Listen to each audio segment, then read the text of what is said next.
Hi, in this video I just want to talk a little bit about affect in learning senior maths.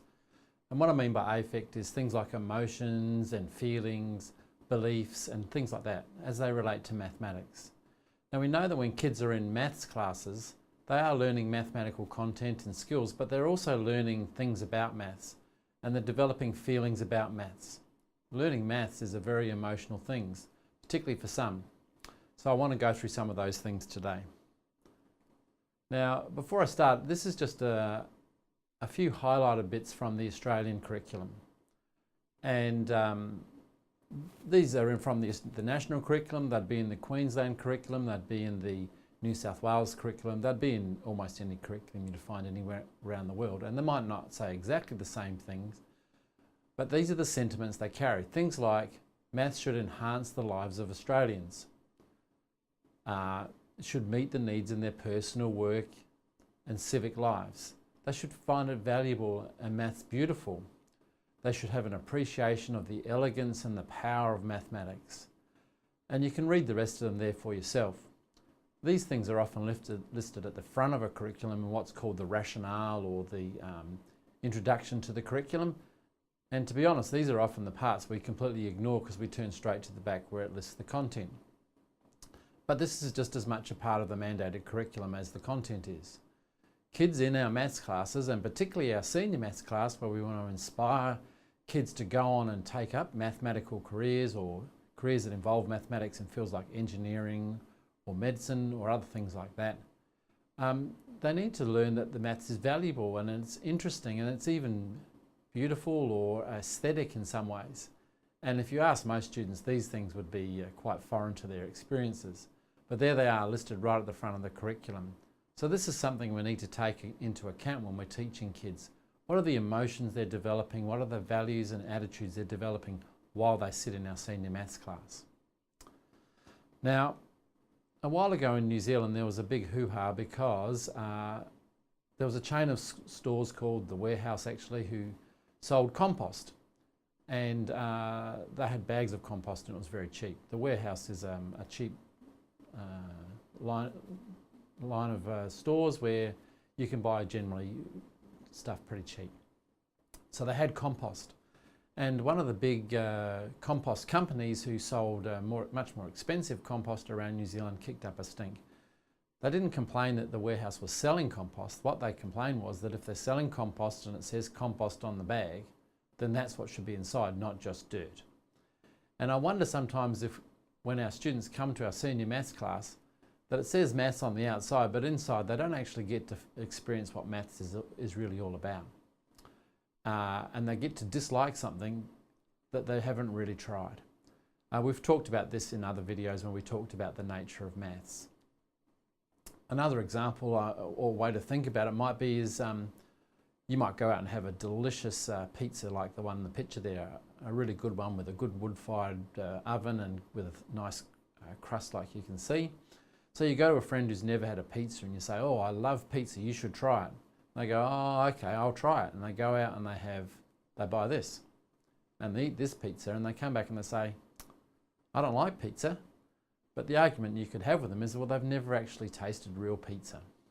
And I think a lot of kids don't like maths or dislike maths because they've never really had what maths is like. They've had the Woolworths home brand sort of pizza when really what we want them to experience is the beautiful, wood-fired, rich, delicious pizza on the right.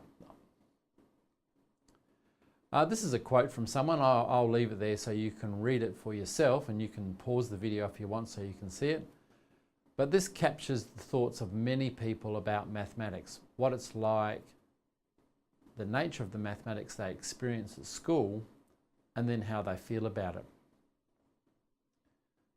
You can see there's some key mathematical terms, but you can also see that they've put it together in ways that we might not see as a logical or mathematical way of understanding it. And this person goes on to say, "Maths does make me think about a stainless steel wall, hard, cold, smooth, offering no handhold at all. It's very shiny and bright, looks almost pristine, but it's cold and there's no way of connecting with it." And so for a lot of students, they might finish maths particularly in the senior years, even with the ones you'd think who enjoy it and are good at it, they still finish maths and they don't like it, and they then don't really participate in it much afterwards. And to me, this is a problem. School is the very place where kids should be learning to love and enjoy and develop good attitudes about maths. And particularly those who go on and do the senior subjects, because they're our brightest and best students. They're our ambassadors for mathematics. They're the ones who are going to carry mathematics on to careers and hopefully have generations of inspiring others to see maths as important and relevant. So here's an activity you could do.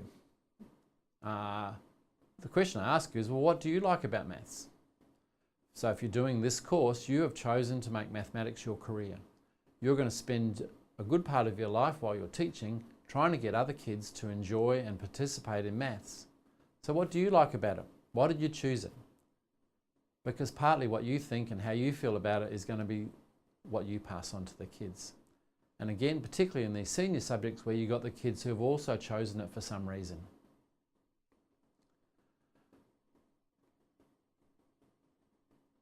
Why did you choose maths and not something else?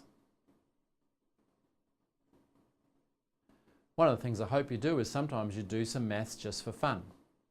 If you think about a physical education teacher in a school, it's most likely that they do some physical activity just for pleasure. They might run or play in a team sport or involve in sport in some way. If you think of an English teacher, they probably read for pleasure, or they might go to plays and things like that.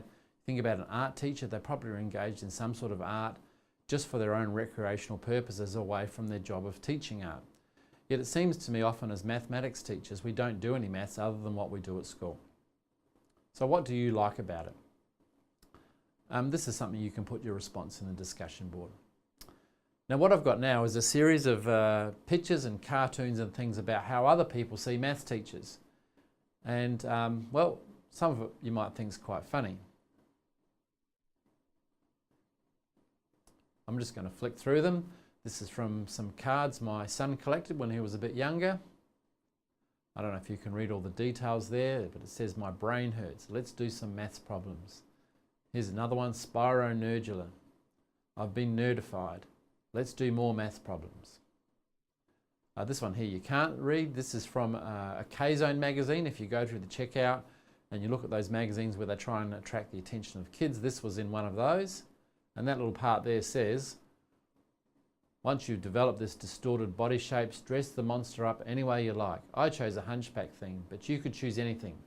Sea mutant, leopard man, your maths teacher, insect woman." So you can see, for those of you who are becoming maths teachers, this is the way that people see you. And it's funny for a while, but then you realise they're talking about us. This is again from my son's library book when he was in primary school.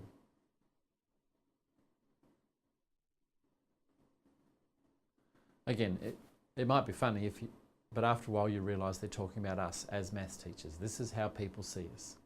So what can we do about it? Now this is a picture that was drawn by, in a research study I did where I asked people to draw pictures of their maths teachers. This was drawn by a woman who was about 45 years old, had 3 teenage children or grown-up children. And she drew this, she threw it at me and she left the room crying. And you've got to wonder, how come some 25 years later she still has such a strong emotional reaction and this image of her maths teacher from such a long time ago? I hope it gives you some idea of the impact you can have on kids. Now here's some of the other pictures just for your interest. Now just while I'm showing you these, the interesting thing was when I've interviewed about 200 adults and I said, "Do you like maths or not like maths?" And then when I asked them, "Well, why do you like it or not like it?" they always said they didn't talk about maths, they talked about their maths teacher. If they loved maths, it was because they had a teacher somewhere and they could name them and describe in great detail how they helped them develop a positive attitude towards maths. Unfortunately, that's only about 20% of the people I interviewed. The other 80% could also equally describe the teacher, but the one who turned them off maths. They really talked about maths. They really almost always talked about their teachers. This picture here is typical of the ones the boys would draw. It was often of a nerd or someone with a pens or a calculator in their top pocket or something like that. Whereas this was more typical of the ones the girls drew. Much more emotional and personal, and perhaps it's no wonder that we have so few girls taking up maths. It's not probably for cognitive reasons, it's more for emotional reasons. And so again, as a maths teacher, you've got a big role to play in trying to create different images. Incidentally, they didn't find the ones who are more nerdy, if I just go back a picture, the ones like this, offensive. They quite liked them often. They just thought they were a bit unusual, but they did like them. Whereas these ones here, they clearly didn't like, and they were scared of them, and they didn't want to have anything to do with them at all. These were all done in Australia and New Zealand, but from Europe, there was another study done by Picker and Berry, and they found that children think their maths teachers are scruffy nerds who have no style, no friends, have wrinkles in their foreheads from thinking so hard. And this is some of the pictures they had. Same sort of thing. So it's not just us, it's all around the world. So just as we think about all this emotional part about learning mathematics, whether we think it's there or not, whether we address it overtly or not, it's always going to be there. So my suggestion is we have to actually think about how students respond emotionally, and particularly in senior maths where we've got the ones who are really going to hopefully continue on with maths. Herbert Ginsberg said, "It's abundantly clear that for most individuals, basic cognitive deficiency is not responsible for learning difficulties in maths." And what he went on to say was about emotional things. Yet these are the things we don't really think about in very overt ways. Herbert Ginsberg was a great maths education researcher and writer for many years. So if it's not a cognitive problem, why are so many people having trouble with maths? And why are many people choosing not to do maths? And more importantly, how will your students feel about mathematics? I hope these are some really important things you get to think about as you learn to teach maths. How do I teach the content, but at the same time, how do I inspire them to see the content as interesting and something they want to pursue and enjoy as well? So thanks for watching. We look forward to reading your responses in the discussion board, and I hope this has helped you think about maths in a more broader way.